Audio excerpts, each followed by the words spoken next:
Hi everybody, and welcome back to Lost Genre Reddit Stories. This post is from the subreddit Entitled People, and it's by user Not a Cop Throwaway. Deadbeat brother crashed my Crown Victoria. Gets a night in jail he won't forget.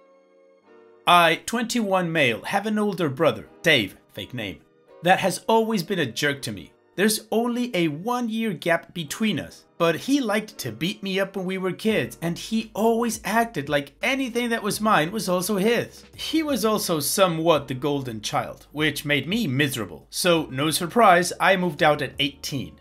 My uncle is a now retired police officer, and he took me in after I left home. He even hooked me up with a decommissioned Crown Vic. I absolutely love that car. I don't know why, but Dave hated the fact I had that car. He drove 3 beater cars into the ground while my Crown Vic kept chugging along. Well, after his 3rd beater finally died when he drove it into a pole, he asked to borrow my car. I had a bad feeling and said I wasn't gonna do that. He called me entitled and said he needed a car to get to work. I told him to take the bus because I know how he drives and my Crown Vic was off limits. My parents called me after that and told me to just lend him my car. I said I won't no matter what they say. I rely on the car and need it as well since it's my personal transportation. Dave wasn't the only one in the world with a job he needed to get to. My uncle congratulated me for standing up to them and gave me a high five. A few days later, when I got off work, the car wasn't where I parked it. I called my brother's cell, but he didn't pick up. Then I called my parents and asked them if he took my car. They denied it, so I said I was gonna call the cops, and then they admitted he'd borrowed it because he needed it. I told them he'd better bring it back right now or I'll have the police looking for him. They called me a jerk and then phoned Dave to bring my car back. He showed up back in the parking lot in my car 20 minutes later. I demanded to know how he stole my car, and he held up a set of police Crown Vic keys he'd bought online. Some were made universal. I told him if he ever stole my car again, I'd have him arrested. Then he had the audacity to ask for a ride home. I told him he made me wait in December cold after stealing my car so he could walk. He called me a jackass before I drove away.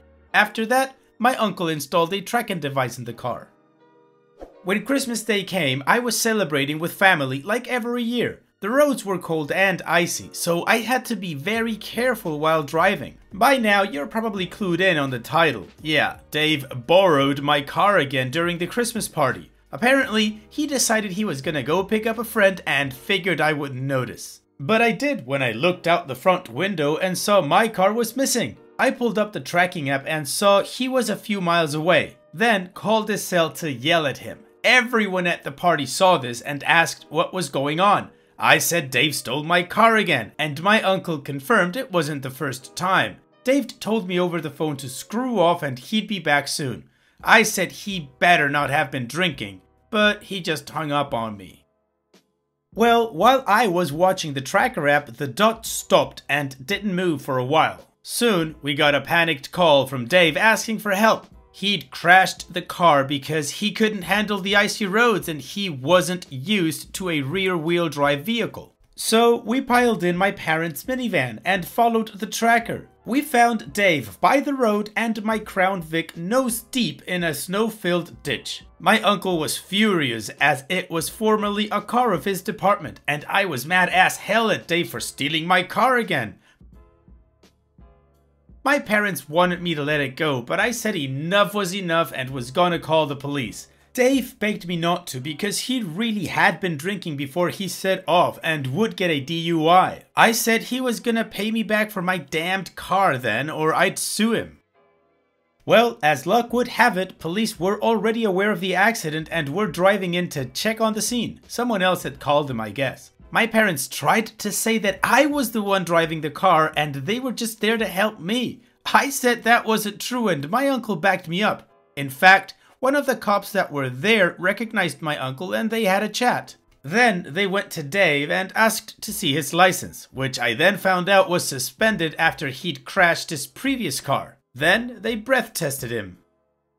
He wound up in cuffs slapped in his wrists while my mother was crying and begging the police not to take him away, but the officer just said that she and my dad could get arrested too for lying to the police. That shut my parents up and we got back in the minivan. The Christmas party was ended early and my parents drove me and my uncle home since he rode with me. They didn't say much to either of us the whole drive and just sped away as soon as we were out of their van. They nearly slipped off the road themselves doing that. My brother was let out of jail the next day and he looked so scared that he was practically crying. The cops there had roughed him up a bit while talking about prison and the crap they'd seen go on there. Dave had actually pissed himself during that and they let him take a shower. That's when my uncle started cracking up and revealed to us that his friends in the department never filed the DUI and just the charge for the suspended license, which was about a $600 fine. My uncle said he just wanted to teach Dave a lesson, and this would be the one and only time he'd ever get this help. Dave then apologized to me and said he'd pay me to have my Crown Vic fixed and he would never touch it again. When it got pulled out of the ditch, the front end damage was actually minor. It needs a new front bumper, a headlight, and a grille. The damage was just superficial, thankfully. My parents have pretty much glossed over the whole incident and acted like it didn't happen. Dave gave me the extra Crown Vic keys he'd bought online and said this has taught him a lesson he won't soon forget. Well, it sounds like Dave was kinda scared straight. And saying that just reminded me of that awesome SNL skit that Kenan Thompson used to do with Jason Sudeikis. Anyways, let's take a look at a few community comments with OP's responses and then we're gonna move on to the updates. Lithios says, your parents are enabling D's and your brother is the golden child that can't possibly do anything wrong. I'm glad he got a reality check, but your parents are a lost cause by now. Uncle sounds great. And OP responds, yeah, I'm already low contact with my parents. I'm sure their enabling will rebound on them one day, but for now, I've made it clear I will not lie for them. Galindo Carl 1 says, your parents should be charged with aiding and abetting Grand Theft Auto since they were more concerned with trying to keep their golden child out of jail or prison. And OP responds, if it ever happens again, I'll aim for something like that. At this point, I've made it clear I'll have no problem throwing the book at any of them if they do anything like that again, and my uncle agrees. Jeepers06TJ says, sounds like you have a lot more stories to tell about your brother and your parents. They were infuriating just from the story alone. I can't imagine growing up with these people. I'm glad you have your uncle though. And OP responds, yeah, I've got a lot more stories, but they are mostly just the stereotypes. My parents are the type who played favorites when they denied playing favorites to your face before being called out on it. That would make them put up an act for a while and treat me and my brother more equally, but they always went back to their old selves. When I moved out, they stopped bothering to even pretend anymore, so I stopped bothering to treat them like parents. I know their favoritism runs deep, and likely they'll give my brother everything, alive or dead. My uncle is pretty much my hero though. He's made it clear I'm like the son he never had, and I intend to help take care of him into his old age. Additional information from OP's comments. I don't loan my brother anything because I know he never returns it unless under penalty of the law. If I'd let him borrow my car, he'd probably have never willingly returned it. Anytime I loaned him something when we were teenagers, he'd ham and haw till someone made it give it back. No matter what it was. If I loaned him the car, my parents likely would have tried to make me let him keep it, and the police would have likely called it a private matter, so he's not getting jack from me. You see, my brother has always learned lessons the hard way. They didn't always stick, but none of them scared him so much he pissed himself. I think he'll stay far away from my car now. Might not stop him from trying to take other things I own in the future though. However, I'll sue him for the cash if I have to. And my uncle says he can still have a talk with his friends at the department about the DUI, so I've no doubt my brother will pay me soon. He has the money because he was saving for a car, and my parents will likely cover what he can't anyway. They'll likely give me nasty looks the next time I see them, but I don't care. I've thought about getting my car rekeyed, but it's very expensive because you have to change all the locks and the ignition. I can't afford that right now. but I do plan on getting other safety measures, like a dash cam. My uncle has shown me how to switch a couple of wires and the engine won't run until they are switched back. Plus, I plan to get one of those steering wheel lockers so my brother couldn't take the car again. Should have gotten one after the first time. Also, for those wondering, my uncle is the brother of my mother, and he has laid into my parents on a number of occasions about the way they treated me. He doesn't like my father, and the two of them nearly fought a few times. Now, I won't deny my uncle broke the law with what he did, but I had no input in doing that, and frankly, I don't care. My uncle has a motto of trying to give some people second chances, and he was a cop for over 30 years. He's a great guy. Did I agree with him and his buddies glossing over the DUI? No, I did not, but I also didn't have a choice in it, so the most I could do was laugh, and it's over and done with now. And regarding my parents, at this point, I'm low contact with them, save for special events and birthdays and holidays. Beyond that, I don't talk to them unless I have to. So I'll not be letting my guard down around them again. And I plan to have a kill switch installed in the car so it can't be stolen again. Anyway, I really don't care what they think anymore. The only reason my uncle and I ever bother to see my folks at Christmas is that other relatives who we like a lot are there. Okay, so now we got a lot more context as to how OP's relationship is and everything that went on that night. Now, let's move on with the first of two updates. My brother promised he'd paid for the damage to my car, and he kept that promise. The body shop guy cut me a deal at a fair price for replacing the damaged front end parts on my Crown Vic. He just asked if I care whether or not they were original manufacturing parts. I told him I didn't care if they were original as the car is far from new and I didn't need the bill to get too high. I thought that the damage was only cosmetic, but there was some minor damage the body shop will need to pull out. But it's not framed damage and it's an easy job to straighten out, they told me. There was some minor damage to the fender panels, but they said they're easy to fix. Especially since I don't care that they aren't perfect, and the new parts will be painted in a matching color, so that's good.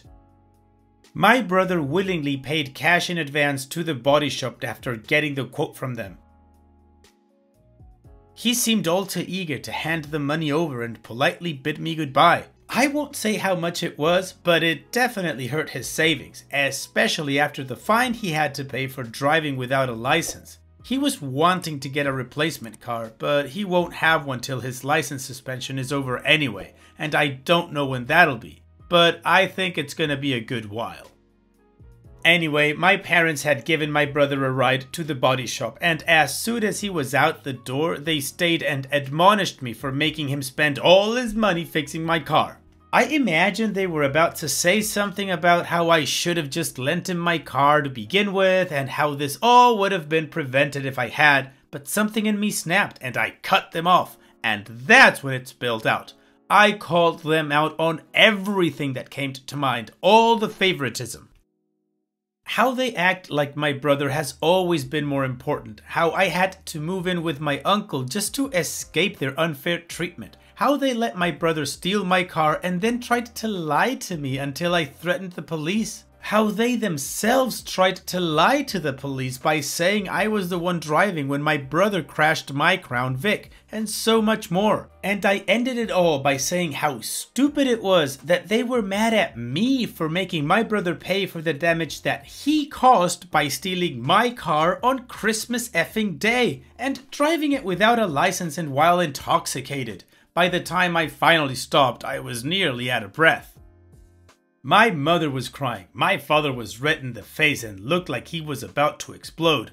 Then he just took my mother by the hand and started to walk out. But some guy I don't know was sitting near the door blurted out, "You guys are narcissists." Well, that was enough to set my father over the edge as he started attacking the guy. My father is not a small man and he knows how to throw a punch. So he started beating the crap out of the poor guy like a mad gorilla. I yelled for the clerk to call the cops, and they did. My father heard that and bolted out the door and drove off. He actually left my mother behind crying in the lobby. Police had to pick him up at home, and he surprisingly cooperated when he was arrested. But he's looking at charges for assault. The guy he beat up suffered a very swollen black eye and a possible broken nose and a concussion. I was there when they were loading him into the ambulance to get him to the hospital. My mother has called me crying and blaming herself. My uncle is saying it was about time my dad tested some karma, and my brother is doing everything he can to stay out of it. This is not how I thought this was all going to go down. Additional information from Opie's comments. It must be noted that it's not my father's first offense. He was arrested for assault once around 25 years ago, though I don't know if it has any merit on his record now. But yeah, he's always had a temper. And I've seen him get into fistfights a few times as a kid. Somehow, nothing ever came of it, but he's really done it now. I have no idea how hard this will come down on him. As for my mother, I don't know if she's truly sorry or if she's just looking for validation through tears. The only one that seems to be true to himself in this matter is my brother, because he wants nothing to do with this new drama. My uncle tells me not to worry and to just let the chips fall where they will, whatever that means. Paying for the medical bills of the guy he hurt is the least of his worries. The beating he gave that poor guy has a chance of putting him in jail for years. Plus, he's likely to get sued now, and if all that happens, I just know someone will blame me for it. In any case, I won't make any attempt to shield them from anything. Besides, my father was recorded on CCTV cameras in the lobby of the body shop.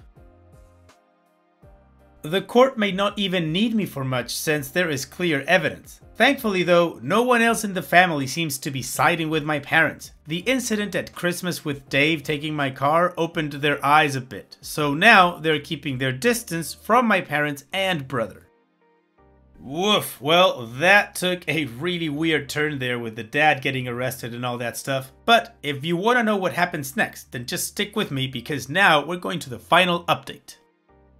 Well, my father is out of jail now and I'm told he looks like crap. My mother paid his bail and he came out looking nearly as beat up as what he did to the guy he attacked. Apparently, he picked a fight while in jail over the weekend and got swarmed by other people there. My uncle went with my mother when my father was let out and described to me what he looked like. He said he's got 2 black eyes, dark bruises everywhere, a fat lip, and he's missing a tooth. My uncle said he didn't try to blame anything on me. In fact, he barely talked. Just got in the minivan with my mother and went home. And I did manage to get in contact with the guy my father beat up. A friend of a friend knows him. I'll call him Dan for the sake of telling this. My father beat Dan up pretty badly. He's got a concussion from his head hitting the wall after taking several punches. His nose was indeed broken. He's in a neck brace and he spent 2 days in the hospital. When I asked him what his plans were, he confirmed he is indeed going to be suing my father and has already spoken to a lawyer. I told him to do what he has to do. Beyond that, I have no details on the case. My friends and I put together a gift basket for Dan, and we each put some money into it since he's not going to be able to go to work for a while. My uncle even contributed, even though he didn't have to. Dan was very thankful when we presented it to him. My mother hasn't tried to call or text me since my father was released, but my brother has told me through texts that she's still been crying a bit, and my father has remained pretty much silent since he got home and hardly leaves the couch. The last time my father was like this, he didn't speak to anyone for at least a week, but this situation is way worse than what made him go silent last time. I have no idea how much Dan will sue them for, but my parents will likely take a hit to their retirement savings. My father needs anger management, and they all need counseling. I wasn't glad to hear the news about it either, but what I felt was more like indifference, especially after what he did to Dan. Dan told me his doctor said he should make a full recovery in time, but he's gonna be in pain for a good while from that concussion. My brother has always been an idiot, but I actually don't dislike him as much as I do my parents, because they are the ones who made him that way. Now, I don't plan on much contact, but I'm gonna keep some minimal just to know what happens with my father. Well, Opie, hopefully your father will end up learning a lesson, and if he doesn't, well, that's on him. In any case, take care, Opie, and thanks so much for sharing.